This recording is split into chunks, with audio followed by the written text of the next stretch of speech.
Zelensky की तरफ से अगर कहा जाता है और साथ में आ जाती है नेटो देशों की मदद, तो ये साफ तौर पर यह दिखाता है कि यूक्रेन जो पहले दिन से कह रहा है कि हम किसी भी तरीके से पीछे हटने को तैयार नहीं है, वो बात स्पष्ट है। चाहे कितना भी हम आंकते रहे कि दोनों देशों की ताकतें क्या हैं, लेकिन इस समय सबसे जो जरूरी हो जाता है वो है जमीन पर जो सैनिक यहाँ पर खड़ा है, जमीन पर जो नागरिक यहाँ पर मौजूद हैं, वो सब मुकाबला कैसे कर रहे हैं, वो किस तरीके से यहाँ पर संघर्ष कर रहे हैं। अगर एक लड़ाई की स्थिति यहाँ पर लगातार बनी रहती है, चंद शहरों के कभी कभार के युद्ध विराम के बावजूद, तो वो सीधे तौर पर यह बताती है कि युद्ध एक बार छिड़ जाता है, उसके बाद किसी भी तरह का मंजर, किसी भी तरह की बातचीत, किसी भी तरह के आश्वासन उस युद्ध को रोकने में कामयाब नहीं होते हैं। हाँ, ये सही है कि दुनिया के चंद नेता ये कोशिश जरूर कर रहे हैं कि दोनों देशों के अध्यक्षों से बातचीत करके किसी तरीके से अंकुश लगाया जा सके, किसी तरीके से तो कहा जाए कि एक व्यक्ति कदम पीछे मत हटाओ, पर कदम जहां पर है वहां पर तो रोक दो। सामरिक जानकारों का साफ मानना है कि नाटो की ये कोशिश युद्ध के खतरे को विस्तार दे सकती है, क्योंकि पुतिन ने शनिवार को ही दो टूक ऐलान किया था कि यूक्रेन को हथियार देना भी जंग में शामिल होने के बराबर है।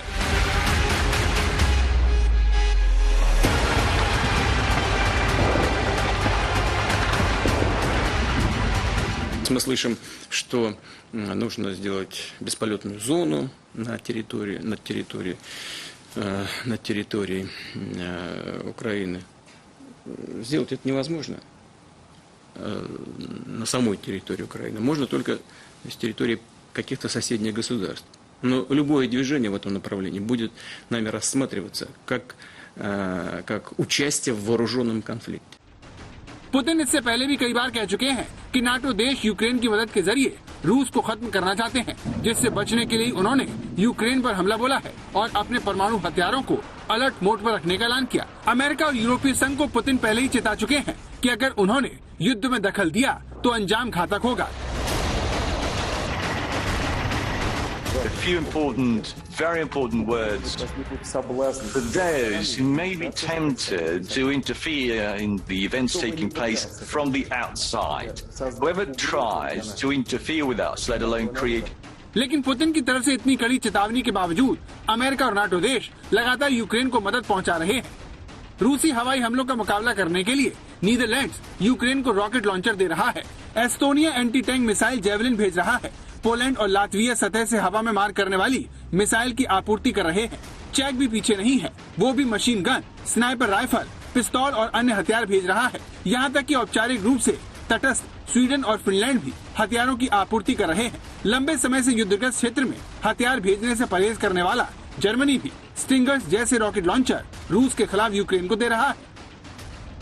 इस तरह यूक्रेन की रूस के खिलाफ जंग में 20 देश हथियारों से मदद कर रहे हैं और यूरोपीय यूनियन के सदस्य हैं। लेकिन बात बिगड़ने की यही आशंका नहीं है, क्योंकि नाटो देश सैन्य साजो सामान के साथ साथ 22,000 से ज्यादा सैनिकों को रूस और बेलारूस के सीमावर्ती सदस्य देशों में उतार चुके हैं।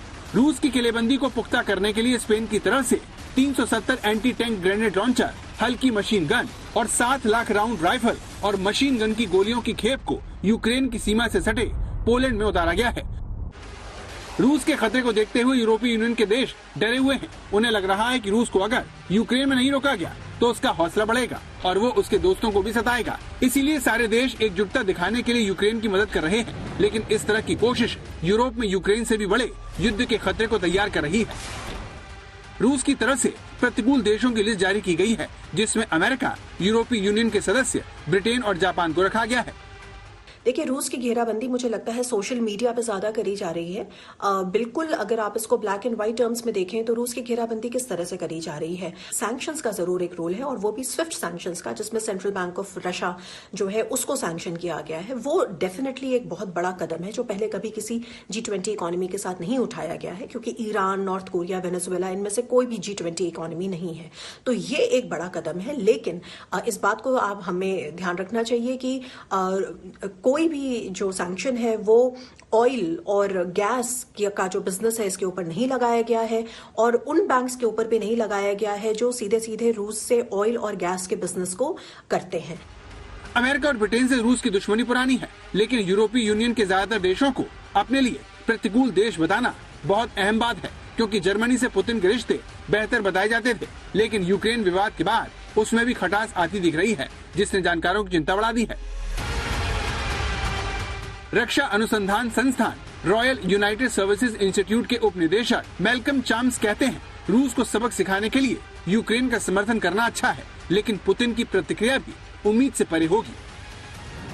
पुतिन कब क्या करेंगे वो सिर्फ वही बता सकते हैं। यूक्रेन पर हमला करके उन्होंने बता दिया है कि वो रूस की सुरक्षा के लिए किसी भी स्तर तक जा सकते हैं। ऐसे में पुतिन को उकसाने वाली कोई भी हरकत दुनिया को भारी मुश्किल में डाल सकती है। श्वेता सिंह, राजेश पवार के साथ गौरव सावंत, इरपिन, कीव, यूक्रेन आज तक।